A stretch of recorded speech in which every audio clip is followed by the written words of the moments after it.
राधे राधे मेरा सभी को। आज के वीडियो में हम जानेंगे कि राहु अगर किसी का 11वें घर में है तो 11वें घर का राहु आपको कैसे रिजल्ट देगा, इसकी क्या निशानियां होंगी, इस व्यक्ति का कैसा नेचर रहेगा। इस वीडियो के एंड तक बनी रहेगा कि एंड में हम जानेंगे कि हमारा अगर राहु 11वें भाव में है तो इसके हमें क्या उपाय करने चाहिए, इसके उपाय ऐसे कौन से करें जिससे आपको ये जीवन में बहुत ज़्यादा लाभ दे। 11वें घर के अगर राहु होता है तो ऐसे व्यक्ति को उपाय तभी करना चाहिए जब वर्षफल में 11वें घर में आए। क्योंकि अगर आप लाल किताब के जानते हैं, नहीं जानते हैं तो किसी अच्छे एस्ट्रोलॉजर के पास जाएं, वो आपका जानकार हो तो उससे पूछें कि आपके वर्षफल में राहु कौन से भाव में आया है, तभी आपको उसका वो उपाय करना चाहिए और वो बहुत ज़बरदस्त असर देते हैं। लाल किताब के उपाय आप लोग जानते हैं कि बहुत जल्दी रिजल्ट देते हैं और आपके जीवन में बहुत जल्दी सब कुछ बहुत अच्छा कर देते हैं। तो इसको ज़रूर ध्यान से सुनिएगा क्योंकि 11वें घर का राहु बहुत ज़्यादा अच्छा होता है। 11वें घर में अगर आपका राहु है तो आपको ऐसे व्यक्ति से दोस्ती बहुत सोच समझ के करनी चाहिए, क्योंकि ये लोग बहुत ही ज़्यादा मतलब परस्त होते हैं। मतलब अपना काम बनता भाड़ में जाए जनता। इनकी दोस्ती बहुत फ़ायदे के लिए ये लोग दोस्ती करते हैं। कभी जब इनका लाभ होगा तभी ये लोग दोस्ती करते हैं। नेटवर्क लेकिन इन लोगों के बहुत ज़्यादा सॉलिड होते हैं, इनको बहुत अच्छे सर्कल्स होते हैं, ऊंचे ऊंचे नेटवर्क इन लोगों के होते हैं, क्योंकि उन लोगों का आदत या काम होता है अपना काम बनाना। तो इनको बहुत अच्छे से आता है कि हमको अपना काम कैसे निकलवाना है। बस यारी इन लोगों की थोड़ी सी खतरनाक होती है, तो थोड़ा सा सोच समझ के ऐसे लोगों से दोस्ती करनी चाहिए, क्योंकि ये लोग तिगड़मबाजी बहुत ज़्यादा करते हैं, बहुत दिमाग चलाकर दोस्ती करते हैं। मतलब जिनसे इनको फ़ायदा नहीं होगा ये उन लोगों से दोस्ती नहीं करते हैं, और करते हैं अगर एक बार उन्होंने दोस्ती परमानेंट कर ली तो वो जीवन भर निभाते हैं, चाहे इनको अपनी जान भी देनी पड़ जाए। तो बहुत ज़्यादा सोच समझ के दोस्ती करनी चाहिए, एकदम अंधा विश्वास नहीं करना चाहिए। आप लोगों को भी थोड़ा कम मतलब परस्त होना चाहिए जिनका अगर आपका 11वें घर में राहु है तो। 11वें घर में अगर राहु होता है तो ऐसे लोगों को पिता का साथ बहुत कम मिल पाता है। अगर पिता का साथ मिलता भी है तो पिता की तरक्की होगी, आपकी तरक्की बाद में कम होगी। और 11वें घर का राहु अगर अशुभ है तो 7वें साल की उम्र में ही, जब आप 7 या 8 साल के होंगे तभी आपके दादाजी आपको छोड़ के चले जाएंगे। मतलब दादाजी का साथ जल्दी छूट जाता है ऐसे लोगों का। ऐसे लोग 11वें घर में अगर किसी का राहु होता है तो एक तो ये गलती करते हैं लेकिन ये अपनी गलती मानते नहीं है। वो कहावत सुनी है, चोरी ऊपर से सीना चोरी। ऐसा इन लोगों का ये नेचर होता है 11वें घर के राहु का। ये लोग बहुत ज़्यादा मतलब ये थोड़े सा ना दूसरों के लिए अच्छे नहीं होते, अपने लिए बहुत अच्छे होते हैं ये।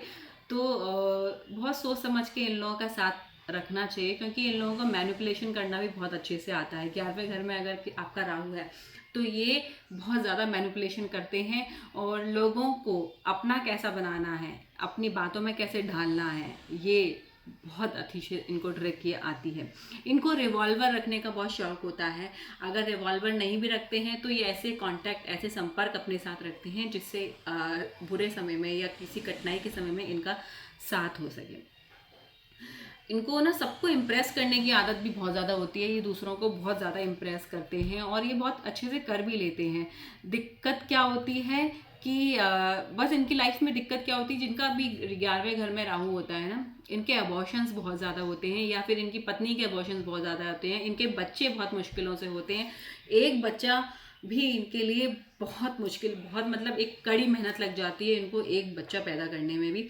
तो जब भी अगर आपको दिखे कि हमारा 11वें घर राहु है तो स्टार्टिंग से ही शादी हो जाने के बाद तुरंत आपको कंसीव कर लेना चाहिए, तुरंत बच्चा पैदा कर लेना चाहिए, क्योंकि आपको ज़्यादा देर नहीं करनी चाहिए। क्योंकि आप जितना ज़्यादा रोकेंगे उतना ही ज़्यादा आपको आगे जाके परेशानी होगी। तो 11वें राहु वालों के लिए बहुत बड़ी सलाह होती है कि शादी अगर आपकी हो जाती है तो जल्दी से जल्दी बच्चा करें, क्योंकि आपके जीवन में बच्चे का सुख बहुत कम होता है। आपको इस चीज़ के बारे में थोड़ा सा सोचना चाहिए। ये अपने घर के बड़ा बेटा या बड़ी बेटी होते हैं, और नहीं भी होते हैं तो अगर ऐसा व्यक्ति है तो इनको बड़ा बनकर सारी जिम्मेदारियां निभानी पड़ती हैं।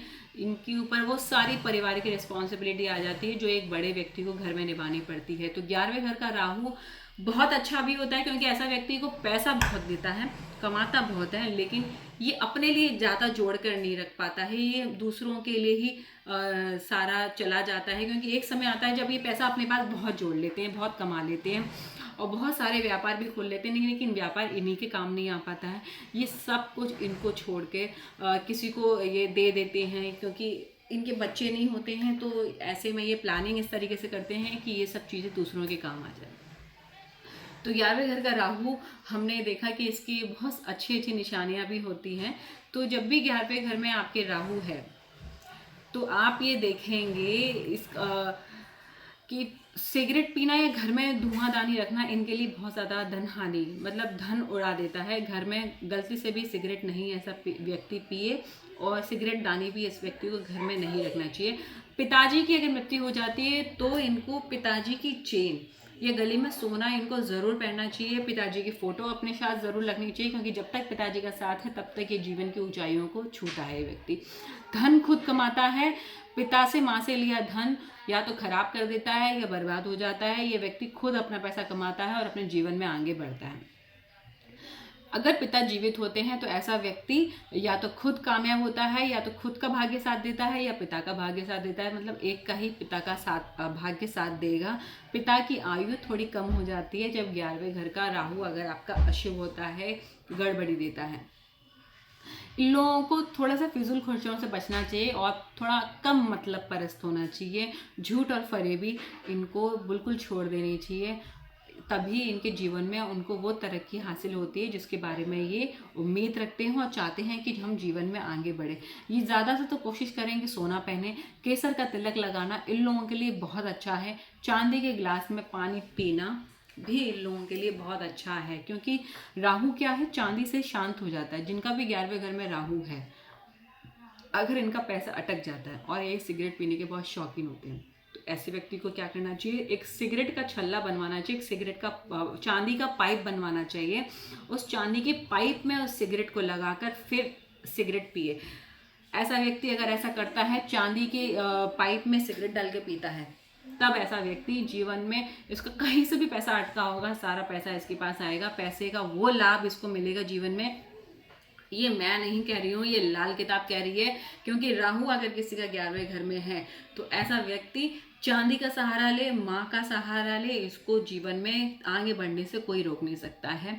उपहार के रूप में इन लोगों को कभी भी अपने लिए इलेक्ट्रॉनिक सामान गिफ्ट में नहीं लेना चाहिए। मैं कहती हूँ राहु वाला ही क्यों, किसी को भी इलेक्ट्रॉनिक सामान कभी भी गिफ्ट में नहीं लेना चाहिए। अगर आपको कोई गिफ्ट मिल भी रहा है तो उसके बदले आप 10 रुपये, 20 रुपये, 50 रुपये भेंट के स्वरूप में उस वस्तु की कीमत समझकर उसको दे देनी चाहिए, वरना आपके जीवन में बहुत ज़्यादा ड्रॉबैक आता है। आपको उसका लाभ कभी मिल नहीं पाता है। जो तरक्की आपके जीवन में होनी चाहिए वो वहीं की वहीं ब्लॉक हो जाती है। अगर आप चाहते हैं आपके जीवन में तरक्की ब्लॉक ना हो तो कभी भी इलेक्ट्रॉनिक सामान को कभी गिफ्ट ना लें। 11वें घर के राहु वालों को नीलम नहीं पहनना है, नीले वस्त्र नहीं पहनने हैं, कोई भी हथियार अपने पास नहीं रखना है, अपने घर में बिल्कुल भी नहीं रखना है। कोशिश करें ज़्यादा से ज़्यादा। ये लोगों को क्या करना चाहिए, शादी भी अगर होती है तो दहेज में इलेक्ट्रॉनिक आइटम अपने साथ गिफ्ट में नहीं लेने चाहिए। और जो बर्तनों को ये इस्तेमाल नहीं करते हैं उन्हें हमेशा ढक कर कवर कर कर ही रखना चाहिए घर में, तभी इनको देखेंगे कि। और लेकिन ये दोष इनके घर में यही सब हो रहे होते हैं, जो भी बर्तन यूज़ में नहीं आ रहे होते हैं खुले में पड़े होते हैं, या फिर एक स्टोर रूम में यूँ ही फैले होते हैं। तो इनको जीवन में बहुत सारी नेगेटिविटी का सामना करता है, और जो तरक्की ये चाह रहे होते हैं वो अपने जीवन में तरक्की नहीं मिल पाती है।